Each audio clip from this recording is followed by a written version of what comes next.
Hello வணக்கம், இது உங்கள் சிவி ஜோன். சொல்லணும் எப்படி இருக்கீங்க? இப்போ பார்த்தீங்கன்னா ஒரு சம்பவம். விஜய், பார்வதி அண்ட் கமருதீன் 2 பேரும் வந்து அந்த சோஃபாவில் உட்காந்துட்டு இருக்காங்க. வெளியில் மரண பீதியில் உட்காந்துட்டு இருக்காங்க. என்ன நடக்க போய் தெரியல. நாளைக்கு அம்மா வந்தாங்கன்னா என்ன பண்ண போகிறேன்னு தெரியலன்னு ஒரு சில விஷயங்கள் போயிட்டுருக்கு. அதை பற்றி பார்க்கலாம். அதுக்கு முன்னாடி பார்க்குற எல்லாருமே நம்மளோட சேனலை சப்ஸ்கிரைப் பண்ணிட்டு பாருங்கள், லைக் பண்ணுங்கள், கமெண்ட் பண்ணுங்கள், ஷேர் பண்ணுங்கள். இப்போ வாங்க அந்த வீடியோக்குள்ளே போகலாம். ஸோ விஜய், பார்வதி இப்போதைக்கு பார்த்தீங்கன்னா பயங்கரமான ஹாட் டாப்பிக்காக பிக் பாஸ் சீசன் 9 பொறுத்த வரைக்கும். ஏன்னா ஃப்ரீஸ் டாஸ்க் அப்படி பார்த்தீங்கன்னா எப்பயுமே வந்து ஒரு டிஆர்பி ரேட்டிங்கில் பயங்கரமான ஒரு சம்பவத்தை ஏற்படுத்தக்கூடிய ஒரு டாஸ்க்கு. ஆனால் இந்த சீசன் 9 பொறுத்த வரைக்கும் இந்த டாஸ்க் மட்டும் இல்லை, எல்லா டாஸ்க்குமே பார்த்தீங்கன்னா கொஞ்சம் பிக் பாஸ் டீம் எதிர்பார்த்த அளவுக்கு இவங்க உள்ளே இருக்கிற கண்டஸ்டன்ட் சுத்தம் அவங்க கிட்ட கண்டென்ட் வாங்குறதுக்குள்ள அவங்க படுற பாடு இருக்குது. நம்மளுக்கே பார்க்கும்போது ரொம்ப கஷ்டமாக இருக்குது. அந்த அளவுக்கு வந்துட்டு ஒரு கண்டென்ட் இல்லை, ஏதோ விஜய் பார்வதி இருக்கிற ஒரு காரணத்தினால ஏதோ ஒன்று ஓடிட்டுருக்கு. இப்பயும் பார்த்தீங்கன்னா இந்த ஃப்ரீஸ் டாஸ்க்கில் வந்துட்டு ஏதாவது சம்பவம் பண்ணு சொல்லிட்டு பிக் பாஸ் ஏதாவது அந்த லூப் ஃப்ரீஸ்ன்ற விஷயங்கள்லாம் முன்னாடி சீசன்லாம் பார்த்தீங்கன்னா நிறைய கொடுத்துட்டே இருப்பார். ஆனால் நீங்கள் கொடுக்கறதுக்கு பயமாக இருக்குது. கொடுத்தா அதுலேருந்து ஒரு சண்டை வந்துடுது. பாவிங்களா, சண்டை போடாமல் ஒரு ஃபன்னாக ஒரு டாஸ்க் பண்ண மாட்டீங்களான்னு ஒரே ஒரு ஃபன் டாஸ்க் ஒன்று நடந்துச்சு அந்த தலை டாஸ்கில். அது அப்படியே சூப்பராக ஹிட் ஆச்சு. அதுக்கப்புறம் இது வரைக்கும் ஃபன்னாக எதுவுமே போகிறது கிடையாது. அந்த மாதிரி இருக்கும்போது இந்த ஃப்ரீஸ் டாஸ்கில் யார் ஏதாவது ஒரு விஷயத்தை ஏற்படுத்த போகிறாங்கன்னு சொல்லிட்டு ரொம்ப பெரிய எதிர்பார்ப்பு. ஆனால் ஃபஸ்ட்டு சாண்ட்ராவோட ஃபேமிலி வந்தப்போ ரொம்ப அழகாக இருந்துச்சு, சான்ஸே இல்லை. அதுக்கப்புறம் 1 by 1 வந்தாங்க. ஆனால் வந்துட்டு இன்னும் அந்த ஒரு விஷயம், அந்த ஒரு வைப் இல்லை. ஃபேமிலி வராங்க போகிறாங்க. இன்றைக்கெலாம் விஜய் பார்வதி வந்துட்டு திவ்யாவோட அப்பா அம்மாலாம் வந்துட்டு வச்சு செஞ்சாங்க. ஆனால் அவங்க அண்ணன் ரொம்ப ஸ்மார்ட்டாக இருந்தார், ரொம்ப அழகாக. இது ஒரு சோஷியல் மீடியா தளம். இங்கே நம்ம என்ன பேசணுமோ எல்லாமே வந்து அந்த கேமராவில் பதிவாகும்.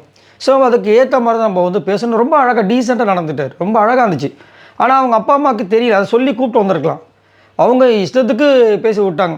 சரிங்களா? இப்போ என்னென்னா, சரி இப்போ உண்மையிலே வந்துட்டு ஏதாவது வரணும், இந்த ஃப்ரீஸ் டாஸ்க்கை பொறுத்த வரைக்கும் ஏதாவது நடக்கணும். அப்போது விஜய் பார்வதியோட விஷயங்கள் தான் அப்படின்னு சொல்லிட்டு இஷ்டத்துக்கு நிறைய விஷயங்கள் ஒரு பக்கம் போயிட்டுருக்கு. இப்போ விஜய் பார்வதிக்கு வந்து டவுட் வந்துருச்சு, நாளைக்கு அவங்க அம்மா வருவாங்க அப்படின்ட்டு. எனக்கு தெரிஞ்சு நாளைக்கு வரதுக்கு வாய்ப்பு எக்கச்சக்கமாக இருக்குது. ஏன்னா நாளைக்கு வியாழக்கிழமை, அடுத்தது வெள்ளிக்கிழமை, அதோட முடிஞ்சு போச்சு. கரெக்டுங்களா? ஸோ அதுக்கு மேலாம் வச்சிருக்க வாய்ப்பே கிடையாது. ஏன்னா அடுத்த நாள் வந்துட்டு அந்த வெள்ளிக்கிழமை எபிசோடை பார்த்தீங்கன்னா பெஸ்ட்டு ஒஸ்ட்டுன்ற ஒரு விஷயம் வரும். அந்த நேரத்தில் இவங்களை வச்சுட்டுலாம் பெஸ்ட் ஒஸ்ட்லாம் பண்ண முடியாது. அதுக்கப்புறம் பார்த்தீங்கன்னா அந்த துணி எடுத்து வைக்கிற விஷயங்கள், வீடை ஃபுல்லாக க்ளீன் பண்ணி, ஏன்னா அடுத்த நாள் சனிக்கிழமைக்கு உண்டான விஷயங்களை ரெடி வாங்கணும்ல. அதனால் அதுவும் இல்லாமல் அவங்க ரெஸ்ட் எடுக்கிற டேவே அன்றைக்கி தான், அந்த நாளில் வச்சிருக்க மாட்டாங்க. ஸோ நாளைக்கு மேக்ஸிமம் வந்து வர வச்சுருவாங்க. ஸோ நாளைக்கு வராங்கன்னா புதன்கிழமை வராமல் இருக்கும்ல. அதனால தான் ரூமர்ஸ் நிறைய போயிட்டுருக்கு. இப்போது வந்துடுவாங்கன்ற ஒரு காரணத்தினால விஜய் போகிறதுக்கு ரொம்ப பயமாக இருக்குது. என்ன பண்ண போகிறது தெரியலேன்னு. இப்போ கூட பார்த்தீங்கன்னா கமருதீன் ஏதோ வெளியில் பயத்தை காட்டாமல் உட்காந்துட்ருக்காரு.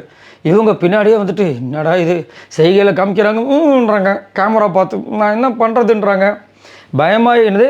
பயமாய் ஆகிட்டு உண்டு அப்படின்றாங்க. தமிழ்லேருந்து மலையாளத்துக்கு ஓடுறாங்க, கேமரா காட்டுறாங்க. கேமராவில் என்னென்ன போயிருக்கு தெரியல.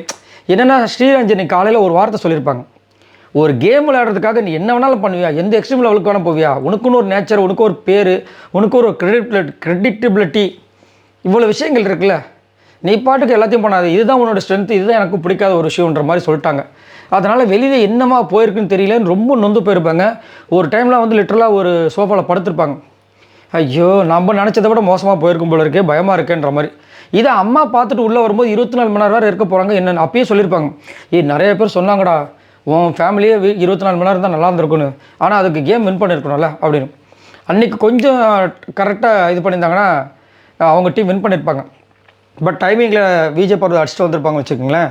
பட் இருந்தாலும் அந்த விஷயத்த சொல்லி ஃபீல் பண்ணுறாங்க. இப்போ என்னமோ அவங்களுக்கு ஒரு வேளை இந்த 24 மணி அவங்களுக்குள்ளே கொடுத்துடலாமோன்ற கூட அளவுக்கு, ஏன்னா ப்ரெஷர் நம்மளுக்கே வெளியில் வந்து இருந்து பார்க்கும்போது என்ன நடக்க போய் தெரியல. கமருதீனை கேட்பாங்களா, இல்லை விஜய் பார்வதி திட்டுவாங்களா, என்ன பண்ண போகிறாங்க அப்படின்னு நம்ம. ஆனால் நான் ஆல்ரெடி சொன்னது தான், விஜய் பார்வதி அம்மா டீசெண்டான ஒரு லெக்சரர். கண்டிப்பாக வந்துட்டு அந்த அளவுக்குலாம் மோசமாக இருக்க போகிறது கிடையாது. டீசெண்டாக அழகாக வந்துட்டு சூப்பராக சொல்லிட்டு சூப்பராக இருந்துட்டு என்ஜாய் பண்ணிட்டு போக போகிறாங்க. ஏன்னா அவங்களோட பிளாக் சேனல்லே அந்த மாதிரி தான் இருப்பாங்க. ரொம்ப ஃபன்னியான ஒரு ஆளுங்க தான், ரொம்ப அந்யூனமான ஒரு அம்மாவாக தான் நானும் கேள்விப்பட்டேன். பார்க்கலாம் என்ன நடக்குதுன்னு. பட் இவங்களுக்கு செம்மையாக வந்து பயம் இருக்குது, பாவமாக தான் இருக்குது. ஆனால் செம்ம வைபாவாக இருந்துச்சு இந்த விஷயம்லாம் நடக்கிறதுக்கு முன்னாடி. ஃபுல் டான்ஸு விஜய் பார்வதி, நம்ம சாண்ட்ராவோட அழுகையில் எங்கே போச்சுன்னு தெரியல, இல்லை தேடணும். அந்த அளவுக்கு வந்து செம்ம குத்து டான்ஸு. அவங்க அரோரா, சுபிக்ஷாலாம் சரியான டான்ஸு, பயங்கரமாக. கனி ஒரு பக்கம், நம்ம கமருதீன் தாளந்தட்டை, வினோத் தாளந்தட்டை, ஒரு பேர் அது நம்ம அமித்லாம் பாட்டு பாட சூப்பராக இருந்துச்சு. நல்லா யாரெல்லாம் பார்த்து என்ஜாய் பண்ணுங்கன்னு சொல்லுங்கள். ஸோ நீங்கள் சொல்லுங்கள், ஃப்ரீஸ் டாஸ்க் உங்களுக்கு எப்படி போகுது?